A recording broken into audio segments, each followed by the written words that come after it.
They're just kind of boring, you know. Oh, what the hell? Good morning, my lone students. Welcome to South Carolina circa 1861. Guess where we are? Fort Sumter, the place where the Civil War all began.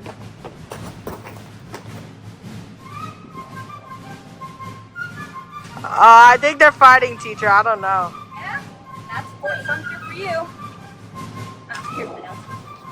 Due to rising tensions between the North and South pre-Civil War, the Confederate Army had surrounded the Union-defended Fort Sumter. Then, on the morning of April 12, 1861, Confederate troops opened fire upon the fort. In the resulting firefights, there were 0 casualties out of the 580 soldiers.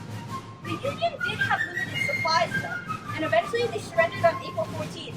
This battle marked the start of the Civil War. Holy yeah, bro. I'm gonna go fall asleep. Days, what the? Here we are. July 21st, 1861. The first battle of Bull Run. And why is that important? Because this was the first major battle of the Civil War, taking place in North Virginia at Manassas Junction by Bull Run. The fighting began when a Union troop attacked a Confederate force. At first, the Union pushed back the Confederate troops. But once reinforcements under General Thomas Stonewall Jackson were sent to aid the troops, the rebels rallied, pushing the Union into a retreat back to Washington, D.C. There were nearly 900 casualties from both sides, with more than 2,000 wounded. Wow. This battle was a wake-up call for the Union. It told the public that victory wasn't going to be easy, and they'd be in there for the long run. The long bull run. Sorry about that, but hey, we're here now. Tennessee, April 7th, 1862. The Battle of Shiloh. Shiloh? Like that story we had to read in English? The drummer boy of Shiloh? Yahtzee! So, this battle started in the early mornings of April 6th, when Confederate troops, spearheaded by General Beauregard, launched a surprise attack on the Union troops. During this battle, the rebels pushed Union General Grant's army to the Tennessee River. But on April 7th, 25,000 troops came down from Nashville to assist Grant. This allowed the Yankee forces to recover and eventually defeat the rebel army.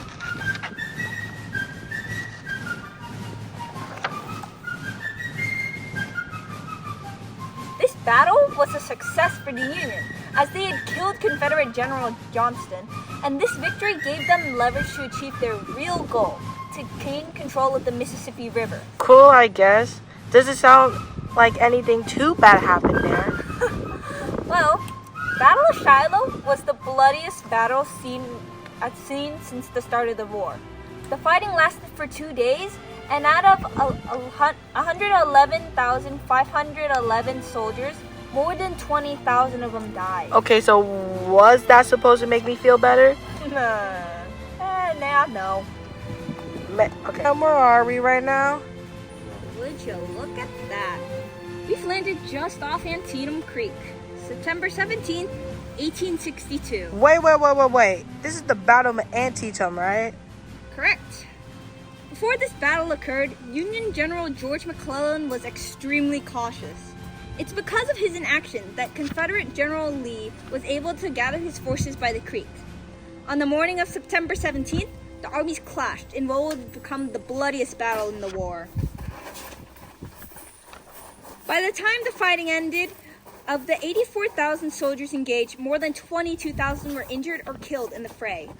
This battle was a crucial Union success, however, since it led to the Confederate retreat to Virginia. Because of the Confederate retreat, the British government, who were ready to intervene if the invasion had succeeded, withheld their support, which meant that the South had lost its chance at major international support. Wow. Well. Vicksburg, Mississippi. We figure a couple weeks into for then. Like 6 or 7 weeks? More like 10 weeks. After cutting off the town, Grant attempted a traditional assault, yet failed to breach the Confederate defenses. Every attempt at a traditional attack failed. So Grant resorted to a siege on the Confederate army, who were led by John C. Pemberton, and the city. Whoa, is that? For days on end, Union General Grant laid siege on the town, with Confederate troops attempting to break the siege, but failing. Finally, on July 4th, the town surrendered.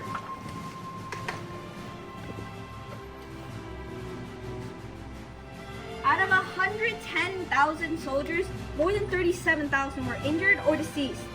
This victory was a major turning point in the war. It's with this victory that the Union now controlled the Mississippi River and cut the South in half. Sweet. Then the Union wins, and it's done. Now I can go home, right? No, silly. There's still 2 more years of war. Oh, you're lying. Which reminds me, actually. Oh, you're lying. Oh, Damn. Gettysburg, Pennsylvania.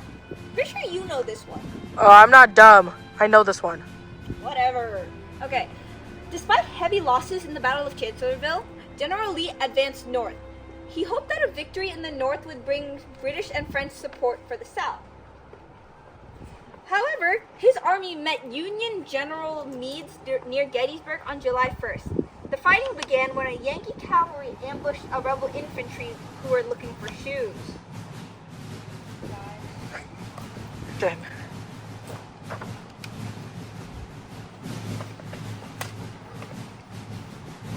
However, the Northerners were outnumbered, and though they fought to hold the town, they were forced to retreat to Cemetery Ridge, a group of hills south of Gettysburg.